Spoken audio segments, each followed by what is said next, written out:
आदरणीय निर्मला सीतारमण जी, देश के वित्त मंत्री, माननीय प्रधानमंत्री नरेंद्र भाई मोदी जी के सरकार की 7वां बजट पेश किया है। और इस बजट में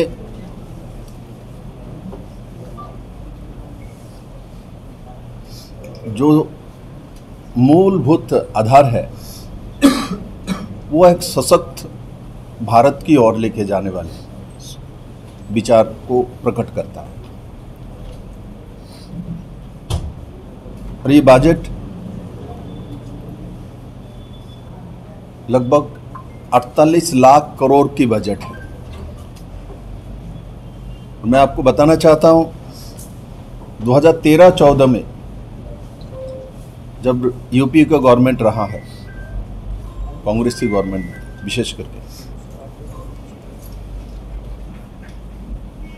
और उसमें जो बजट थी वो 16 लाख करोड़ की थी, 16 लाख करोड़। और अब वो बजट 10 साल में 3 गुना।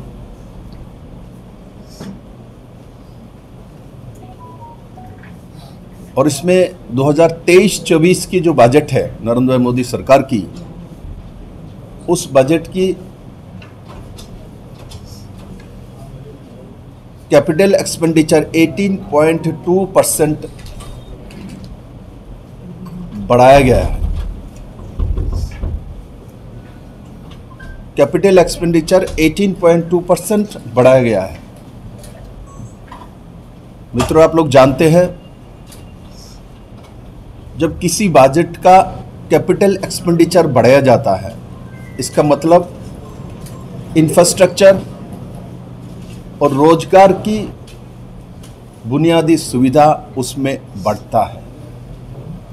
नरेंद्र भाई मोदी सिर्फ नौजवानों को रोजगार की बात नहीं कहते, इस बजट में डिटेल्स में इसका प्रावधान भी रखा गया है। और बजट की कैपिटल एक्सपेंडिचर 18.2% जो बढ़ाया है 2023-24 से, वो इसको प्रमाणित करता है। और हमने देखा, विशेष करके कांग्रेस के लोग की, ये बजट 2 राज्य के लिए किया गया है, बिहार, आंध्र प्रदेश। मैं आपके माध्यम से इनके गलतफहमी फैलाने का जो षड्यंत्र हो, और हरियाणा के जनता इस विषय में जानते हैं, इसलिए तो 10 साल की सरकार को, हुड्डा की सरकार को हटाया था बुरी तरह यहां से। ये झूठ की बुनियाद पर राजनीति करते हैं। आपको बड़ा बड़ा सपना दिखाएगा, आपको बहुत अच्छा लगेगा इनके साथ बैठेंगे तो तुरंत आपको ऐसा सपना दिखाएगा, आपको लगेगा आपके घर, आप जब जाओगे घर में पहुंचोगे 5 मंजिला बिल्डिंग उठ जाएगा, घर के सामने मर्सिडीज खड़ा रहेगा, 2 दारोगान आपको सैल्यूट करेगा। सुनते बहुत अच्छा लगता है, बीजेपी वाले तो सच बताता है तो बहुत लोगों को अच्छा नहीं लगता, किंतु शेष भला जिसका वही भला होता है। तो इसमें, इस बजट में 2023-24 की जो बजट है, और राज्य सरकारों को जो पैसा जाता है अलग अलग स्कीम के तहत, उसमें लगभग 4.25 लाख करोड़ ज्यादा बजट आवंटित किया गया है। 4.25 लाख करोड़। हमारे हरियाणा में इसमें लगभग 14,000 करोड़ की अलग अलग स्कीम में पैसा आने वाले हैं। डिजास्टर मैनेजमेंट के लिए हरियाणा में अलग से लगभग 400 करोड़, ये कैथल हो, करनाल हो, जमुनानगर हो, फरीदाबाद हो, पंचकुला हो, क्योंकि इसमें हमारे फ्लड मैनेजमेंट के लिए ज़रूरत पड़ता है। मैंने इसीलिए इसका उदाहरण दिया, इस बारीकी से इस बजट को बनाया गया है। जो हमारे यहाँ फ्लड हुआ था पंचकुला में, हिमाचल से पानी आई थी, यहाँ प्रॉब्लम, उसको भी ध्यान में रखा गया। इसके लिए भी 500 करोड़ रुपए इसमें रखा गया है। और बड़े मात्रा में रोजगार देने का व्यवस्था।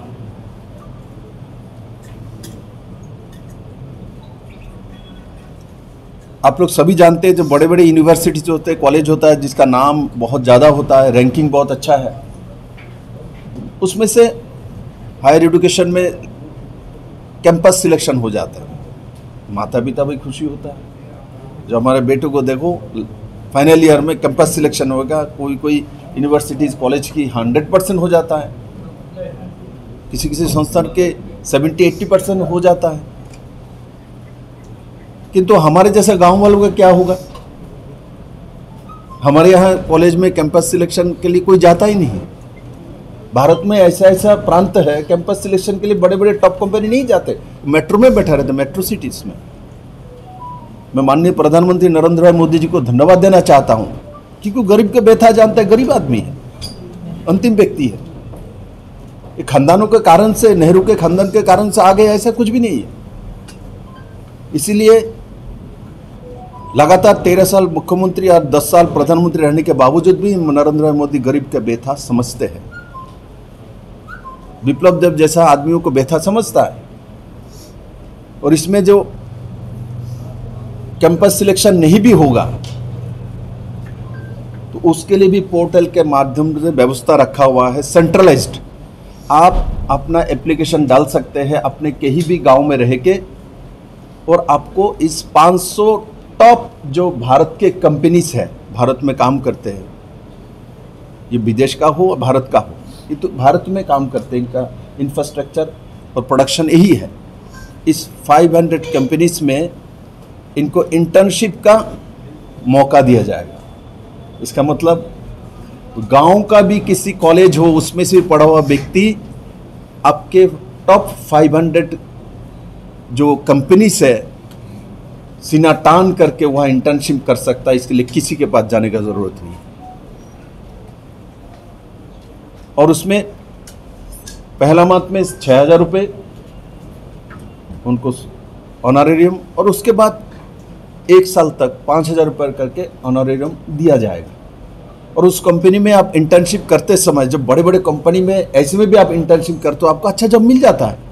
हमारे पास बहुत पैर भी ऐसा आता है, भाई साहब एक बार आप उस कंपनी को एक बार एमडी को बोल दीजिए ना, मेरे बेटे का इंटर्नशिप वहाँ हो जाए।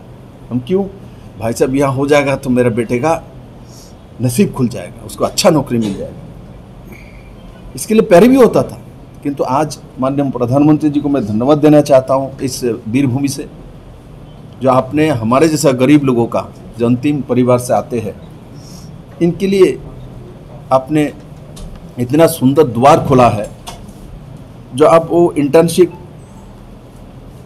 इतने बड़े कंपनी में लिया जाएगा, और लेने के बाद जब आपके अंदर मेरिट हो, वही कंपनी आपको छोड़ने वाला नहीं है, आप ही को वही रख लेगा नौकरी में। और उसके बाद आपको सर्टिफिकेट भी दिया जाएगा। अब किसी को, आप क्या होता है, भारत में जॉब का कमी नहीं है मेरे संवादी पत्रकार बंधु, आप लोग भी जानते हैं हमारे देश में जॉब का कमी नहीं है। हमारे देश में स्किल्ड की कमी है, स्किल का कमी है। स्किल के कमी के कारण से जॉब नहीं मिलता, क्योंकि प्राइवेट जितने भी कंपनी हो, मल्टीनेशनल जितने भी कंपनी हो, मैंने 100% कंपनी में देखा पहले ही लिखा रहेगा आपका सैलरी मंथली 2 लाख रुपए है। बच्चा खुश हो जाता, 2 लाख रुपए मिलेगा एडवर्टाइजमेंट, लेकिन तो उसमें लिखा रहेगा बड़े अक्षर में आपको 1 साल का व 5 साल का इसका एक्सपीरियंस चाहिए। उसी में जाके फंस जाता है, इसमें जाके गांव के बेटा फंस जाता है, उसके बाद एक्सपीरियंस नहीं होता। किंतु तो आज वो एक्सपीरियंस और प्लस इतने बड़े बड़े कंपनी का सर्टिफिकेट लेकर जब जाएगा, छोटे मोटे कंपनी तो दौड़ के उनको ले लेगा, उनके घर में पहुंच जाएगा। और इस तरीके से बड़े मात्रा में नौजवानों को करोड़ों, 5 साल में करोड़ों, 1 करोड़ के ऊपर नौजवान को इंटर्नशिप दिया जाएगा। और साथ ही साथ 4.1 करोड़ युवाओं के लिए रोजगार के लिए 2 लाख करोड़ का प्रावधान रखा गया है।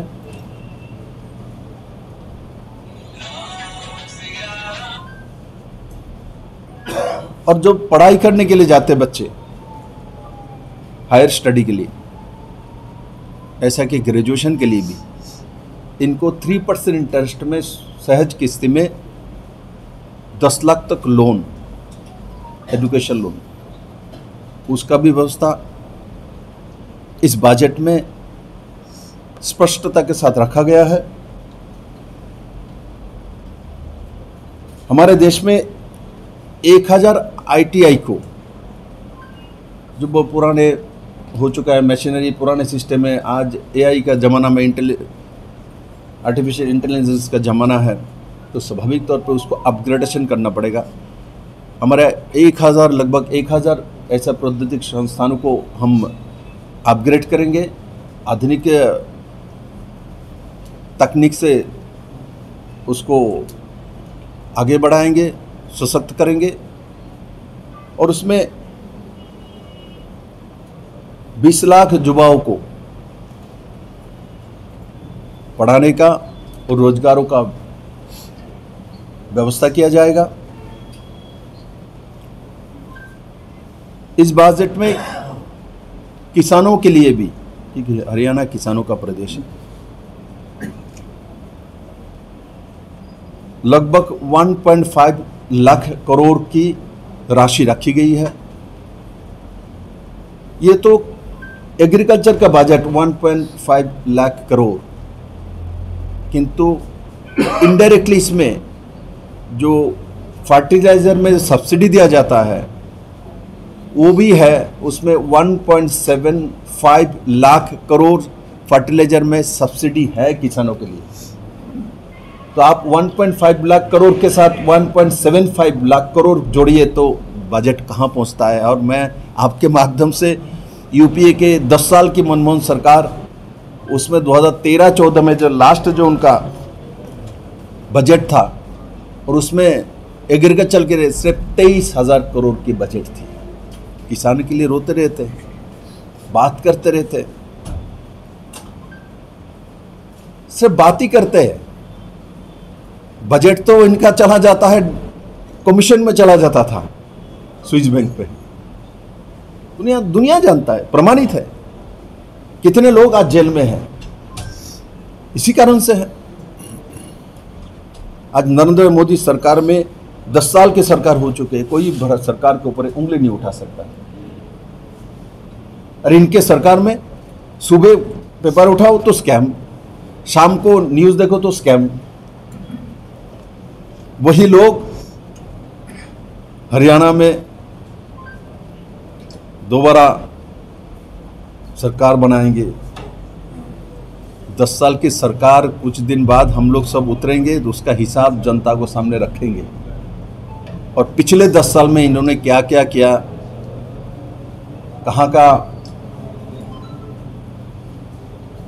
दलितों के साथ क्या क्या व्यवहार किया है, किस किस को जिंदा जलना पड़ा, किस महिला को पंचकुला में थाने के सामने जिंदा जलना पड़ा, और किसको गांव के गांव खाली करके आना पड़ा। एक किसके राज में हुआ था, किसने करवाया था। शैलजा जी को लेके तत्कालीन जनरल सेक्रेटरी राहुल गांधी कांग्रेस के उस गांव में बाद में आना पड़ा अपने ही सरकार में। ये हरियाणा वासी को हम जरूर याद इसलिए कराएंगे क्योंकि डेवलपमेंट तभी होता है जब स्थायित्व होता है, जब पीस होता है, जब शांति होता है। माननीय प्रधानमंत्री जी ने जो बजट प्रस्तुत किया है, इसमें महिला के लिए भी अलग अलग स्कीम में लगभग 3 लाख करोड़ की प्रावधान रखी गई है। 3 लाख करोड़ की प्रावधान। और कौशल विकास हो, अलग अलग रोजगार की प्रावधान हो, उसमें भी अलग से 10 लाख करोड़ की व्यवस्था युवाओं के लिए रखा गया है।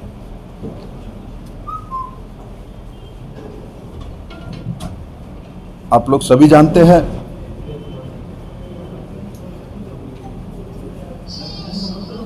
जो 1 रैंक 1 पेंशन, क्योंकि हरियाणा ऐसा एक भूमि है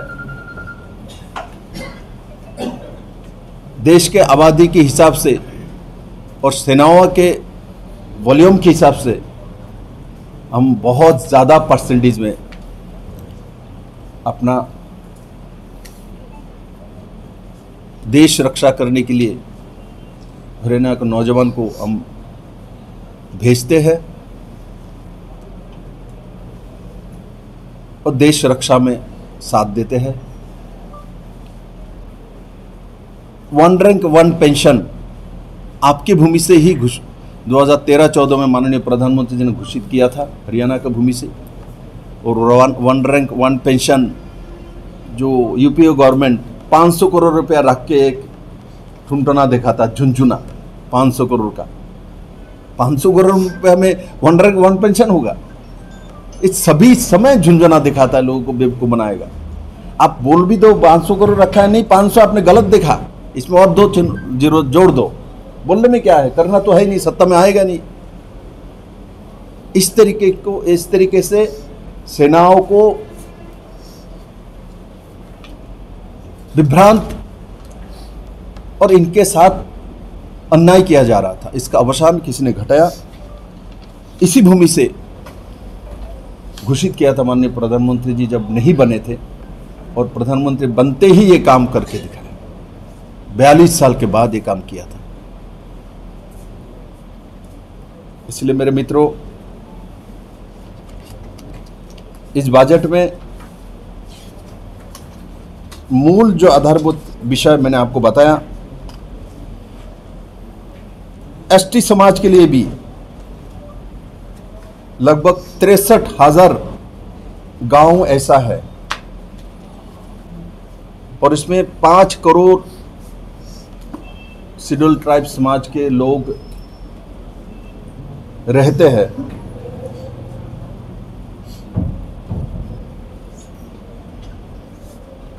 ये पीएम जनजातीय उन्नत ग्राम योजना के माध्यम से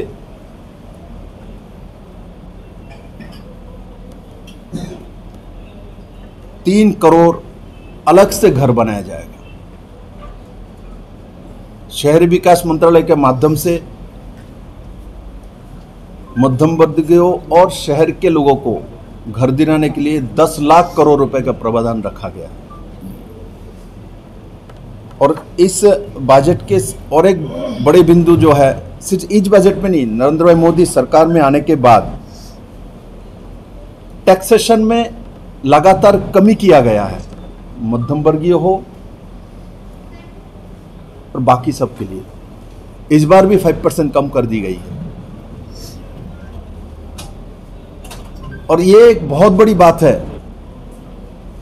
जो टैक्स नहीं बढ़ाते हैं, बजट आपका बढ़ रहा है, कैपिटल एक्सपेंडिचर बढ़ रहा है, तो हमारे कांग्रेस और इंडी गठबंधन के लोगों के मन में प्रश्न भी ये कैसे होता है। जीएसडीपी भी, अभी जो जीडीपी हमारा इकोनॉमिक सर्वे का रिपोर्ट आया, इसमें 6.5% से 7% जीडीपी रेट रहने का अनुमान किया गया है। तो जीडीपी भी ठीक है, आपका बजट का वॉल्यूम भी बढ़ रहा है, आपने टैक्स भी नहीं बढ़ाया, जनता के ऊपर बोझ भी नहीं दिया, 10 साल की सरकार है, तो कैसे हो सकता है। मैं आपके माध्यम से हरियाणा के जनताओं से शेयर करना चाहता हूं, ये इसलिए हो पाया क्योंकि नरेंद्र मोदी जी ने जितने भ्रष्टाचार करता था स्वच्छ भारत के माध्यम में उसका लीकेज डिजिटाइजेशन करके बंद किया। वो लीकेज का पैसा जो कि नेताओं को और अफसर को तंत्रों में चले जाते थे कमीशन के नाते, उसको मोदी ने रोका। और वहाँ तक नहीं, आपने तो देखा होगा बहुत सारी प्रदेश में बहुत सारे लोग आज जेल में हैं और पैसे के साथ पकड़ा गया। ऐसा नहीं है, इनका पैसा गिनने में, किसके झारखंड में एक कांग्रेस का एमएलए के यहाँ पैसा पकड़ा गया, गिनने में 3 दिन लगा।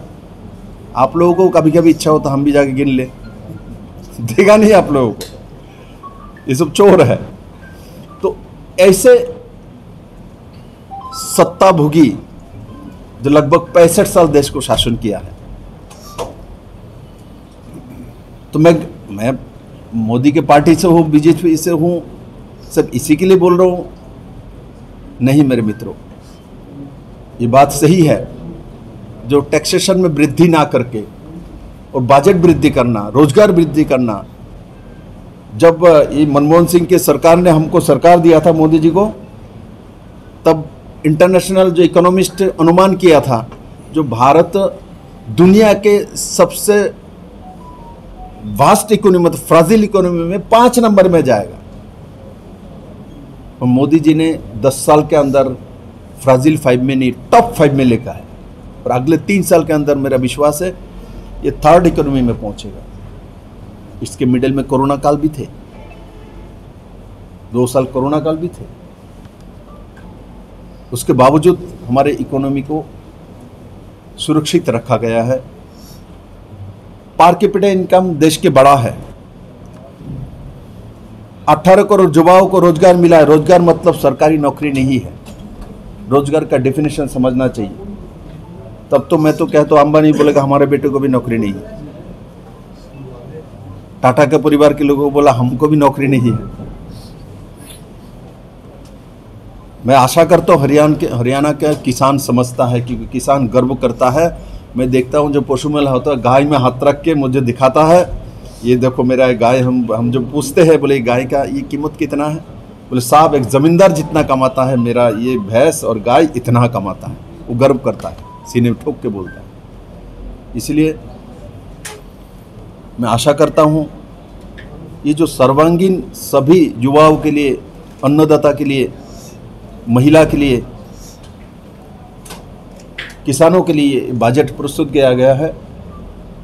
ये बजट सिर्फ हरियाणा नहीं पूरे देश के युवाओं को, महिला को, किसानों को नया दिशा देगा, स्थायित्व प्रदान करेगा, सशक्त भारत तैयार करेगा और आर्थिक रूप से भारत को मजबूती देगी। आप लोगों को कोई पूछना हो तो मुझे। कांग्रेस का आरोप है कि जो बजट में घोषणाएं की गई हैं मैनिफेस्टो से कॉपी की गई है कांग्रेस के मैनिफेस्टो। देखो मान के चलो आपने बोला ये करना चाहिए, हमने कर दिया तो अन्याय हुआ। पूछो ना उनको, इनका ले तो विपद है, नहीं ले तब भी विपद है। मैं उनके नीलाई नहीं समझ पाता हूँ कि किस मिट्टी से बना हुआ। एक्चुअली अभी भी कॉलोनियल जो सोच है, ब्रिटिशर्स का सोच है उनके अंदर बैठा हुआ है। एक परिवार ही राज करेगा, तो ब्रिटिश भी तो वही चाहता था ना, ब्रिटिश ही वहां से महारानी राज करेगा। यहां भी यही है। उनको पसंद ही नहीं है विप्लव देव जैसा आदमी सीएम कैसे बन गया। सर अभी आप किसान कल्याण और किसान हित की बात कर रहे थे। 2014 से पहले आपकी पार्टी के नेता, बड़े बड़े नेता अर्धनग्न होकर प्रदर्शन करते थे कि स्वामीनाथन आयोग की रिपोर्ट लागू की जाए। आपकी सरकार को 10 साल और लगभग 3-4 माह हो गए हैं। स्वामीनाथन आयोग की रिपोर्ट कब लागू होगी और किसान का असली कल्याण कब होगा? देखिए ये जो आप जो बोला इस किसान का असली कल्याण मैं एक ही जानता हूँ। आपने जैसा असली और नकली कल्याण नहीं जानता हूँ। ये कांग्रेस ही जानता है नकली कल्याण, असली कल्याण। हम तो एक ही जानते हैं आपका भाषा जो असली कल्याण। तो क्योंकि आपके मन में भी संदेह है, इसमें नकली कल्याण भी है। मेरे मन में कोई संदेह नहीं है। मैं तो आपकी पार्टी की बात कर रहा हूं सर। नहीं, आपके नेताओं ने अर्धनग्न प्रदर्शन किया था। स्वामीनाथन आयोग की रिपोर्ट कब लागू? मैं बताता हूँ। मेरे मरणोपरांत भारत रत्न भी दे दिया। मेरे मन में कोई संदेह नहीं है। अब देखो अभी 2 बार आपने बोला उनको भारत रत्न भी हमें नहीं दिया। नहीं दिया, लेकिन आयोग की रिपोर्टें तो नहीं लागू हुई ना सर। देखिए आपके मन में अभी भी है जो करेगा मोदी ही करेगा, इसलिए आप ऐसा बोल रहे हो। आपको पूरा विश्वास है, क्योंकि मैं आपको बोल रहा हूँ मेरे दोस्त, मैं हो सकता है चेहरा देखा हूँ। आपने बहुत अच्छा क्वेश्चन पूछा, क्योंकि इस देश के लोगों को विभ्रांत करके राजनीति करना इस इलेक्शन में लोकसभा मैंने फॉलो किया। इसके बाहर कुछ नहीं किया। ठकाठक 8,500 रुपया महिला के घर में आ गया, मेरे बहन के घर में आया कि मालूम नहीं है, तो हाथ में लेके बैठा हुआ। इधर आलू दो उधर सोना निकलेगा, कितना कुछ है। मैं तो कहता हूँ आलू दो तो वहाँ चिप से निकलेगा। वहां से कहाँ सोना निकलेगा। फिर आपने इम्प्लांट कर दिए थे बंदे, आपने पप्पू बना दिया राहुल गांधी को। नहीं, हम क्यों, हमें ऐसे शब्द नहीं बोलते हैं। वो अभी देश के सबसे बड़ा पार्लियामेंट लोकसभा का अपोजिशन लीडर है। मैं आप लोगों के माध्यम से इतना ही उनको बोलूँगा कि कृपा करके लीडर ऑफ अपोजिशन का मर्यादा को बनाए रखें। ये देश के हित में है।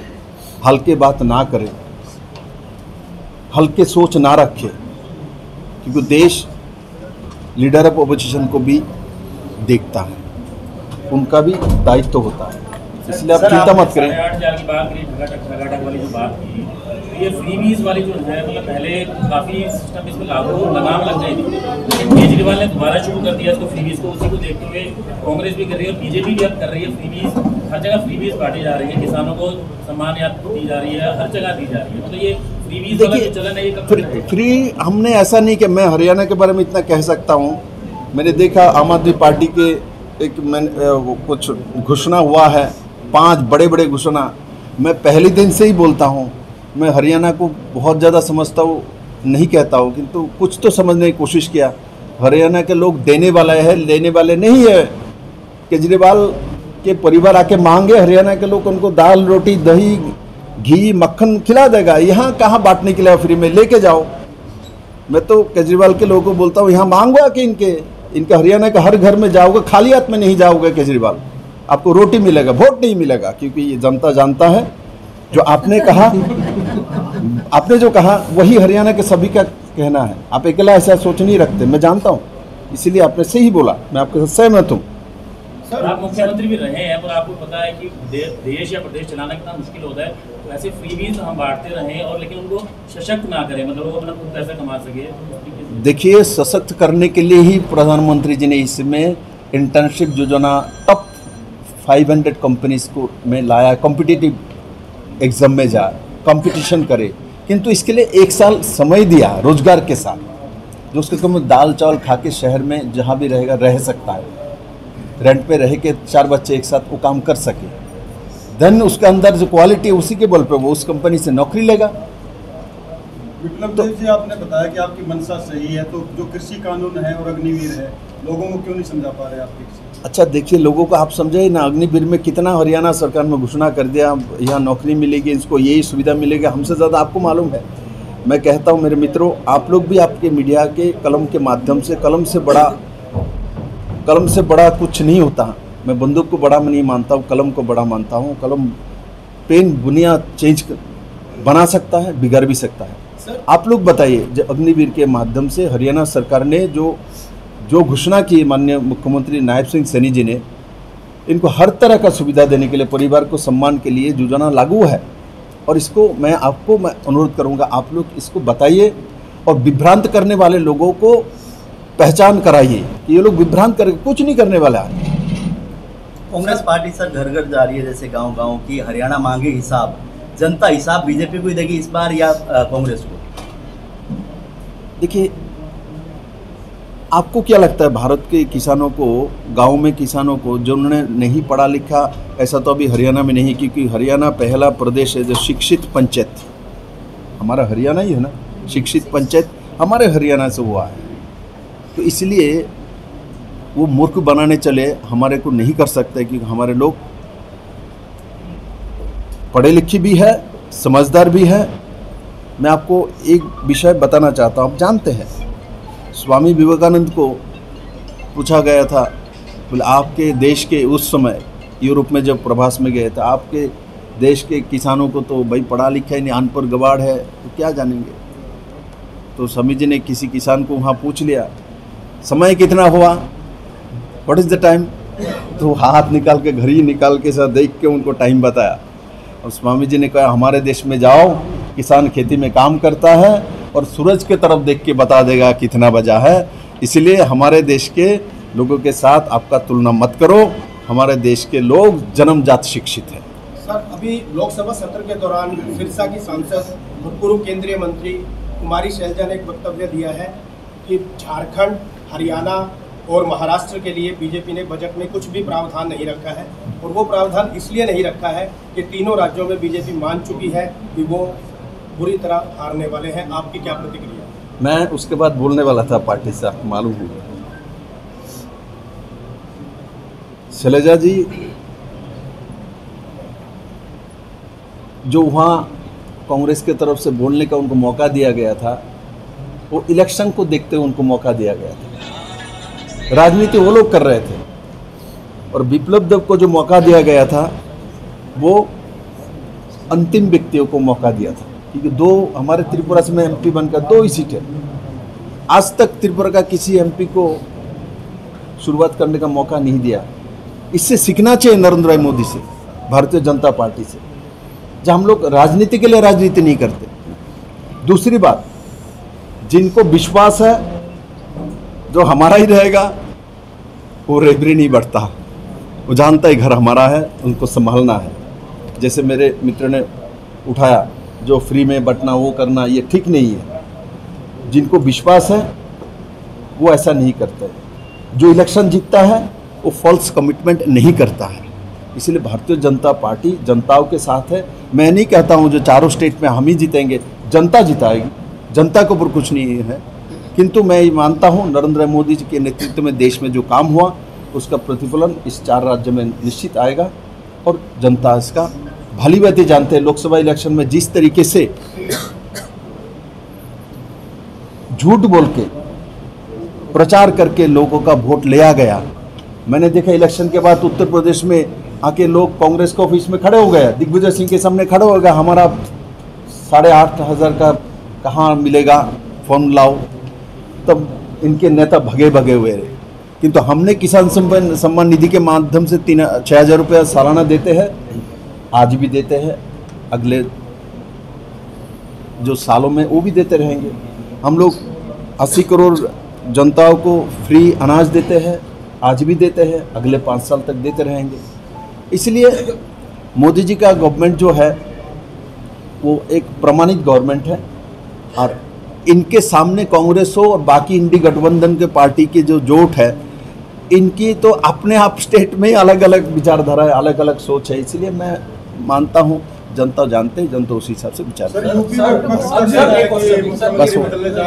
अगला चुनाव गठबंधन के साथ होगा या बिना गठबंधन के? आप क्या चाहते हैं?